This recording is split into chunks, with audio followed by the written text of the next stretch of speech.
Bora te atualizar também sobre Caio Jorge, que recusou proposta estratosférica da Europa. Já o Cruzeiro está bem preocupado com a chance de Leonardo Jardim ir embora. Posso assegurar que o dono da SAF cruzeirense já andou conversando com alguns técnicos. As últimas do mercado, bastidores, finanças e a tabela de classificação do retorno do Campeonato Brasileiro com algo bem interessante. Fala aí pessoal, sou Jorge Nicola, bem-vindos a mais um vídeo do canal. Sempre bom ter vocês por aqui, sem perder tempo, pedir para deixar like, se inscrever no canal e ativar as notificações. Preciso falar agora sobre Caio Jorge, que foi alvo nas últimas horas de uma proposta do Zenit. Oferta que poderia chegar a 30 milhões de euros ou 186 milhões de reais. Informação do GE dá conta de que o staff do Caio Jorge recusou qualquer possibilidade de transferência para a Rússia, antes mesmo que o Zenit procurasse o Cruzeiro.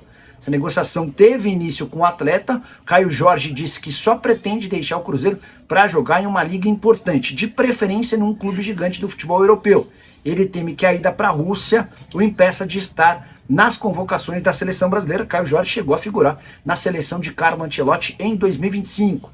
Artilheiro do Campeonato Brasileiro, artilheiro da Copa do Brasil, temporada perfeita de 44 jogos, 26 gols e 8 assistências. Ele havia sido comprado pelo Cruzeiro por 7 milhões de euros junto à Juventus da Itália.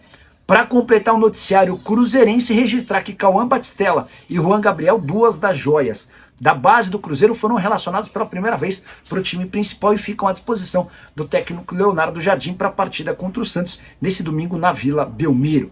Hora de falar sobre o Cruzeiro, informação exclusiva. O Cruzeiro está muito preocupado com a possibilidade de perder Leonardo Jardim, o técnico português que faz excelente trabalho, tem vínculo até dezembro de 2026, mas tem deixado no ar a possibilidade de ir embora ao fim dessa temporada. Pois bem, fui conversar com pessoas próximas ao dono da SAF cruzeirense, o Pedro Lourenço, e amigos do Pedro me contaram que ele já andou conversando com grandes empresários para entender possibilidades no mercado. Se o Leonardo Jardim for embora, como o Cruzeiro deve se comportar? Repito, e é importante, o Cruzeiro tem como prioridade a manutenção do Leonardo Jardim, a ponto de o Pedro Lourenço cogitar um aumento salarial. Hoje o Leonardo Jardim ganha 1,5 milhão de reais por mês, ele está abaixo do Carlo Ancelotti, técnico da seleção brasileira, que ganha 5 milhões de reais por mês. Atrás do Abel Ferreira, do Palmeiras, 3 milhões de reais mensais. Além de Jorge Sampaoli, do Galo, e Dorival Júnior, do Corinthians, que ganham 2 milhões de reais cada. Pedro Lourenço não vai hesitar em dar um aumento para o técnico português, mas o histórico recente do Leonardo Jardim é de ficar apenas uma temporada nos clubes. Tem sido assim desde 2020, quando ele comandava o Mônaco. Em todos os outros clubes pelos quais passou, ficou uma temporada e foi embora. Diante desse cenário, o Cruzeiro já começa a estudar o mercado.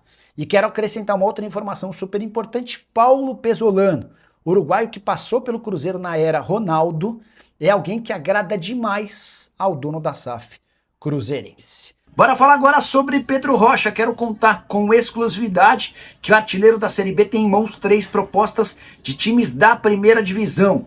O Grêmio, o Atlético Paranaense e o Curitiba são os principais interessados no jogador Pedro Rocha, que tem 31 anos de idade e com a camisa do Remo marcou 15 gols e deu 8 assistências. Não há nada fechado, mas nesse momento o Curitiba parece o seu favorito. Coxa foi aquele que ofereceu a melhor condição financeira no contrato. Pedro Rocha e seu staff agora estão tentando entender as condições e o projeto do Curitiba antes de fechar o acordo. A pressa do Pedro Rocha, ele quer partir para o período de férias já sabendo onde vai jogar. Em 2026 o Pedro Rocha caberia no seu time do coração. Vale a lembrança de que ele foi o grande cara da segunda divisão e o principal responsável por colocar o Remo de volta à Série A do Brasileiro.